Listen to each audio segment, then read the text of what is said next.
अस्सलाम वालेकुम everyone, welcome back to your favourite channel beta brain. आज की इस वीडियो में जो चीज़ हम सीखने जा रहे हैं वो है फंडामेंटल कॉन्सेप्ट्स ऑफ केमिस्ट्री।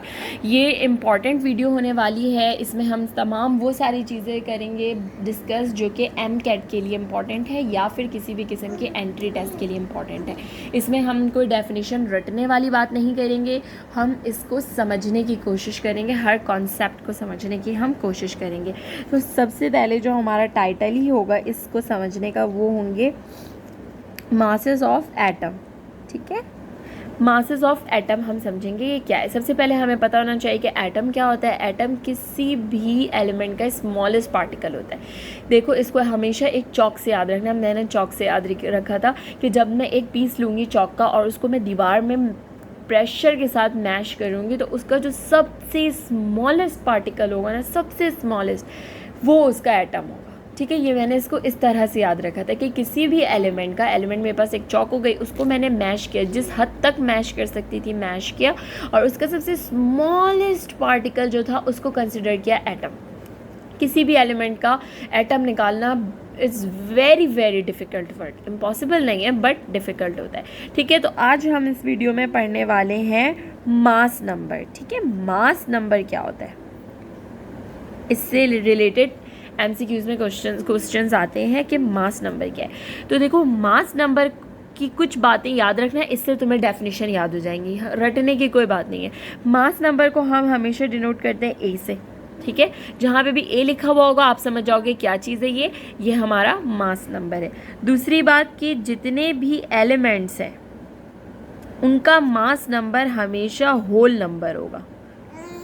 ठीक है, उनका मास नंबर हमेशा होल नंबर होगा। होल नंबर से क्या मतलब, 108 हो सकता है, 12 हो सकता है, 24 हो सकता है, ठीक है, 23 हो सकता है, लेकिन फ्रैक्शनल नंबर कभी नहीं होगा। यानी कि 19.5 ये होता है ना फ्रैक्शनल, ऐसा नंबर कभी भी एलिमेंट का नहीं होगा। जब भी हम मास नंबर की बात करेंगे तो हमेशा होल नंबर होगा।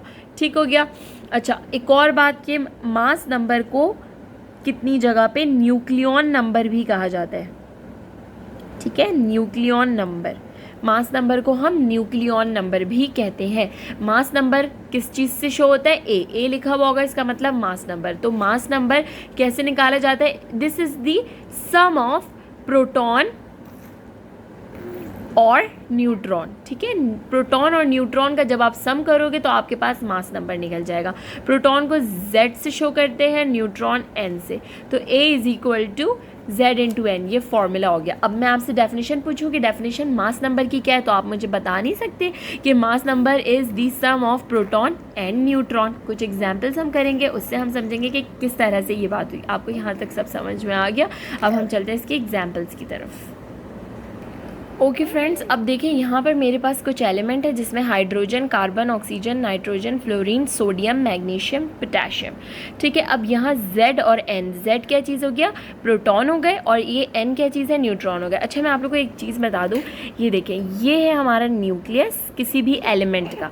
ठीक है, इसमें ये है प्रोटॉन और ये है न्यूट्रॉन। ठीक है, और इसके ऊपर और भी K shell, L shell, M shell बने हुए, जहाँ पे इलेक्ट्रॉन्स जो है ना वो रिवॉल्व कर रहे हैं, घूम रहे।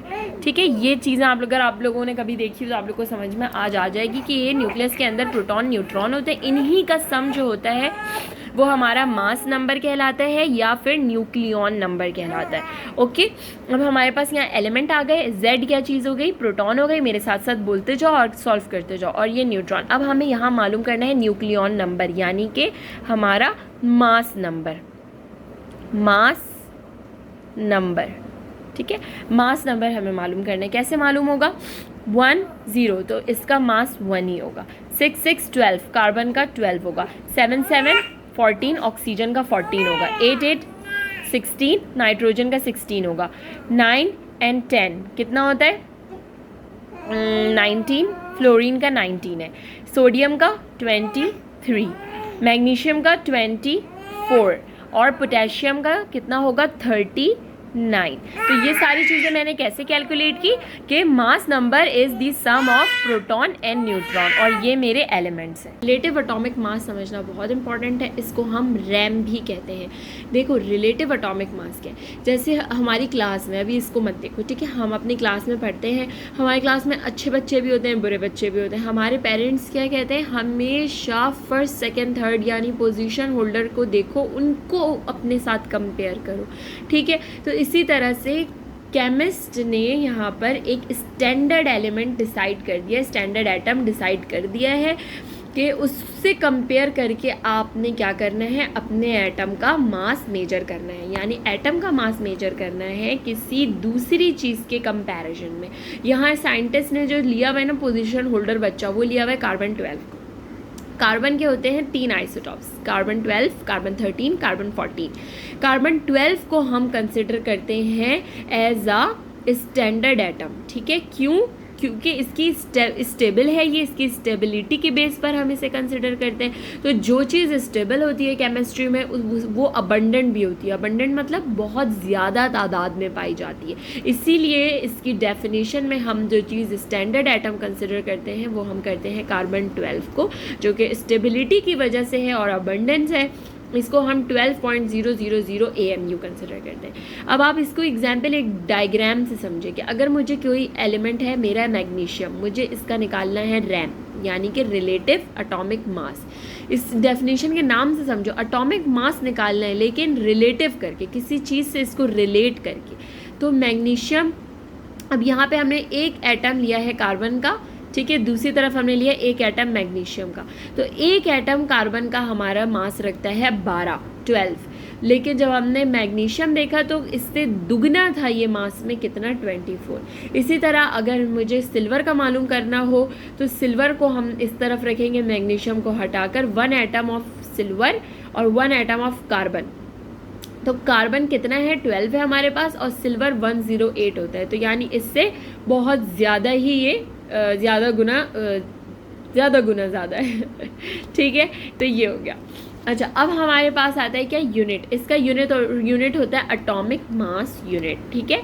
अब यहाँ पे क्या होता है कि 6.0 to 10 की पावर 23 कार्बन एटम हमारे बराबर होता है कार्बन का मास 12 ग्राम के, ठीक है।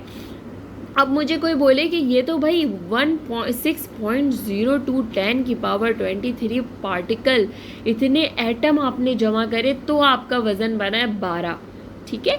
अब आप एक एटम, इनमें से सिर्फ एक एटम उठा लिया, वही चौक को घिस के बिल्कुल एक एटम जो निकला है उसका वज़न बताइए कितना है।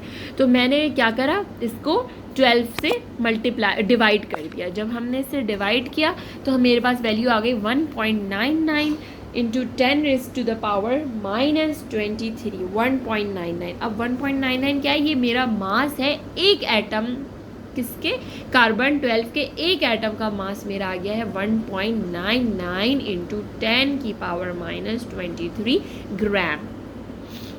ओके फ्रेंड्स, अब क्या हुआ कि ये तो मेरे पास आ गया मास ऑफ 1 एटम, कार्बन 12 के एक एटम का मास हमारे पास ये आ गया, ठीक है। अब हमारे पास एक एटम का हमने मास मालूम करना था, हमने कर लिया। अब हमें एटॉमिक मास यूनिट की डेफिनेशन कहती है कि इसका 12th पार्ट बताओ।